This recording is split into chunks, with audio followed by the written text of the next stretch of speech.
चुकी है। मिस्टर चौहान सुलझे हुए समझदार आदमी। देखो बेटा, इतनी छोटी सी बात का बुरा नहीं मानेंगे वो। उन्होंने तो अवनी को खुद पसंद किया है, इसीलिए तो सामने से रिश्ता लेकर आए थे। बेटे फिक्र मत करो, सब ठीक हो जाएगा। डैड, आपने चिक्की के लिए रिश्ते देखने शुरू कर दिए? ओ थैंक गॉड, तुम्हारी सुबह तो हुई। कम से कम तुमने ये तो जानने की कोशिश की कि इस घर में चल क्या रहा है। जो कुछ भी चल रहा है डैड, वो गलत चल रहा है। चिक्की भी छोटी है और आपकी शादी कर देना चाहते हैं। बेटे, तुम्हारी बहन तुम्हारे लिए हमेशा चिक्की रहेगी, लेकिन अब वो सयानी हो गई है, बड़ी हो गई है। हाँ, भाई होने के नाते तुम्हारी उसके बारे में ये फिक्र करना जायज है। नहीं बाबूजी, बात एक भाई की तो हो ही नहीं रही है। बात हो रही है एक ऐसे इंसान की जो सिर्फ फैसले सुनना जानता है, जो बच्चों की सुनना नहीं जानता। आई एम वेरी श्योर इन्होंने अपनी से एक बार पूछा तक नहीं होगा कि अपनी शादी करना चाहती है नहीं। नहीं पूछा होगा कि वो लाइफ में करना क्या चाहती है। आवाज नीची करके बात करो। बस डैड, जवाब नहीं मिला तो रुतबा दिखा दिया। यही तो करते आ रहे हैं आप, दूसरों की लाइफ पे कंट्रोल। माना कि अपनी को जिंदगी आपने दी है, पर let me tell you dad, उसकी जिंदगी से जुड़ा हर फैसला वो करेगी, आप नहीं। उसे जिंदगी में क्या करना है वो डिसाइड करेगी, आप नहीं करेंगे।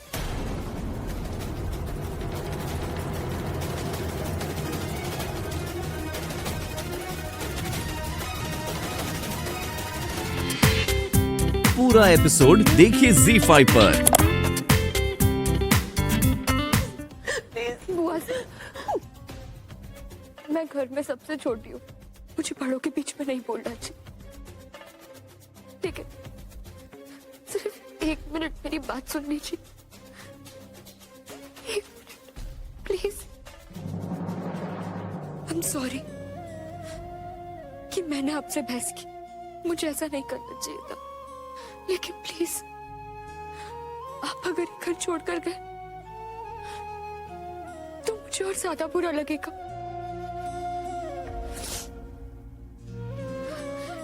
एक बात मैं आप सबसे कहना चाहूंगी, मुझे सबसे ज्यादा इस बात का बुरा लग रहा है कि आप सब मेरी वजह से इतनी टेंशन में।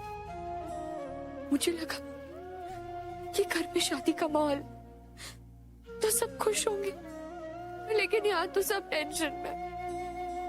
इधर बुआ से, माँ और अर्पिता भाभी से गुस्से, उधर आबाज भाई पापा से झगड़ा कर। क्यों हो रहा है ये सब? ये शादी की बात मेरे लिए बहुत बड़ी बात है। मैं बहुत मुश्किल से इस डिसीजन के साथ एडजस्ट होने की कोशिश कर रही हूँ, लेकिन जब आप सभी इस डिसीजन के साथ एडजस्ट नहीं हो पाएंगे तो मेरा क्या होगा? कल तक मैं वो लड़की थी जो अपने भाई के लिए लड़की ढूंढ रही थी, और आज मैं वो लड़की हूँ जिसके लिए एक लड़का ढूंढा जा रहा है। क्या बोलना है, कैसे बोल, कैसे रिएक्ट करना, मुझे कुछ भी नहीं आता। इन सब में मुझे आप सबका सपोर्ट चाहिए। अगर आप लोग ऐसा करोगे तो फिर मेरा क्या होगा? मैं खुश नहीं रह पाऊंगी। बुआ साहब, आपको याद है जब मैं छोटी थी तो अपने गुड्डी गुड़ियों की शादी कराती थी, उन्हें तैयार आप ही करते थे ना? और आज आपकी गुड़िया की शादी होने वाली और अब जाने की बात कर रहे हो। मुझे अपनी बुआ सा सिर्फ रस्म निभाने के लिए नहीं चाहिए, रौनक लगाने के लिए चाहिए। जब जब मैं घबराऊं तो मुझे संभालने के लिए चाहिए। प्लीज मत जाओ, मुझे आपकी जरूरत है, हम सबको आपकी जरूरत है। अच्छा ही प्लीज अच्छा ही। छोटे होने के बावजूद तुमने बड़ों को समझा दिया, उनकी गलतफहमी दूर कर दी। बहुत अच्छा काम किया, I am very proud of you. क्या बात है बेटा? हा? क्या हुआ? अब तो सब कुछ ठीक हो गया है। फिर ये तेरा चेहरा क्यों उतरा हुआ है? क्या बात, बताओ मुझे। सच कहूं बाबूजी तो मुझे कुछ समझ में ही नहीं आ रहा। सब कुछ इतना जल्दी हो रहा है। अभी तो मेरा बायोडेटा और फोटोग्राफ्स भी नहीं आया और रिश्ता आ गया। बेटे, मिस्टर चौहान बहुत ही समझदार और सुलझे हुए इंसान। उन्हें तुझे पसंद करने के लिए तेरे फोटोग्राफ या बायोडाटा की जरूरत नहीं है। जैसे मैंने अर्पिता को फोटोग्राफ से नहीं बल्कि उससे मिलकर मैंने उसे पसंद किया। तूने जिस तरह से मेहमानों की खातिरदारी की, उनकी देखभाल की, उनसे बात की, तेरा यही सलीका उन्हें बहुत पसंद आया। बाबूजी, बुआ सा को लगता है कि मैं ऐसे बारिश में भीगकर अचानक चौहान अंकल के सामने आ गई तो उन्हें अच्छा नहीं लगा होगा। क्या मैंने कुछ गलत किया? बेटे, अगर तू अच्छी है, तेरा दिल साफ है, तो दुनिया तेरे बारे में क्या सोचती है इस बारे में बिल्कुल भी फिक्र मत कर। बेटा, अगर उन्हें तू पसंद है तो वो तेरी अच्छाइयां देखेंगे, इन छोटी मोटी बातों पर ध्यान देंगे ही नहीं। और अगर उन्होंने ये सोचकर, ये देखकर तुझे नापसंद कर दिया, ये रिश्ते से इनकार कर दिया, तो ये तो उनका ही नुकसान है ना कि उन्हें तुझ जैसी बहू नहीं मिली। अरे मुंबई में तो दिखता ही नहीं है। अरे शाबाश से। हाय कितना सुंदर झूमर, कितना बड़ा राजमहल। अरे बहन जी जरा इस तरफ होइए, मेरे को राजमहल के बीच में कोई नहीं चाहिए। नहीं बहन जी, इस तरफ आप जरा हट जाइए ना, वरना राजमहल एकदम नया जैसा लगेगा। सुनिए, अरे बहन जी, मैं वो राजमहल की फोटो ले रही थी, आप बीच में आ गए। अब देखो कैसे लगेगा ना। ये आप क्या कर रही हैं? बहन जी, वो ना मैं राजमहल की फोटो ले रही थी। लेकिन ये मेरा राजमहल नहीं है, ये मेरा घर है। अरे रब्बा, इतना बड़ा महल आपका घर है? वो क्या है ना, मैं मुंबई में रहती हूँ, चेंबूर में। वहाँ तो ऐसे बड़े बड़े घर होते ही नहीं है, वहाँ तो बिल्डिंगें होती है या छोटे छोटे घर ही होते हैं। अब इतने बड़े घर तो मैंने फिल्मों में ही देखे हैं। फिल्म सिटी में सेट लगते हैं ना फिल्मों के, बस उसी में।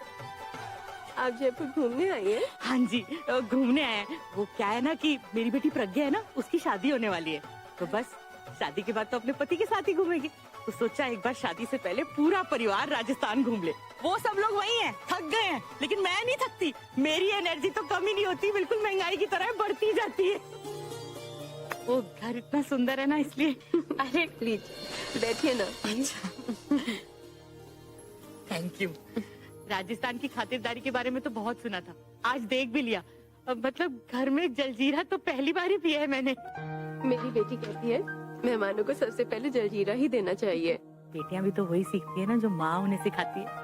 माँ से तो वो बहुत सीख ली, अब तो अपनी सास से सीखेगी। मेरी बेटी की शादी होने वाली है। सच्ची? बहुत बहुत मुबारक हो आपको। मेरी बेटी की तो सिर्फ शादी की बात चल रही है, लेकिन आपके घर से तो डोली उठने वाली है। कैसा लगता है एक माँ को जब उसकी बेटी की शादी हो रही होती है? सच बताओ, देश प्रदेश बदल जाते हैं लेकिन माँ की ममता नहीं बदलती। जब बेटी विदा होती है ना तो सब माँ को एक जैसा ही लगता है।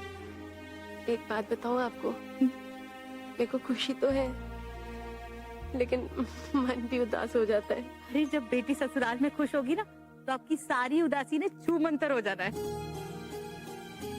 आपको एक बात बताऊं, जब मेरी प्रज्ञा की शादी की बात हो रही थी ना तो मन में अजीब सा डर था। क्या है ना कि माँ बाप दोनों की जिम्मेदारी निभाती हूँ ना मैं। लेकिन जैसी शादी की डेट पास आती जा रही है ना, सब डर दूर होता जा रहा है। कब है आपकी बेटी की शादी? 15 अप्रैल को। ये 15? ये तो कल। वही तो। एक मिनट रुकिए। अरे नहीं, एक मिनट रुकिए ना। अरे ये मेरी तरफ से अपनी बेटी को दे दीजिए। इतनी सुंदर कृष्ण जी की मूर्ति। आपने तो बिना शादी में आई मेरी प्रज्ञा को आशीर्वाद दे दिया, और आपकी बिटिया के लिए भी ना मेरी बहुत बहुत आशीष। हमेशा खुश रहे। आपको बड़ी तकलीफ दी और लेकिन मिलके बड़ा अच्छा लगा। अब मैं चलती हूँ, वरना वो सब लोग यहीं आ जाएंगे मुझे ढूंढते ढूंढते। अच्छा जी, मैं आपकी घर की यादें। पूरा एपिसोड देखिए ZEE5 पर।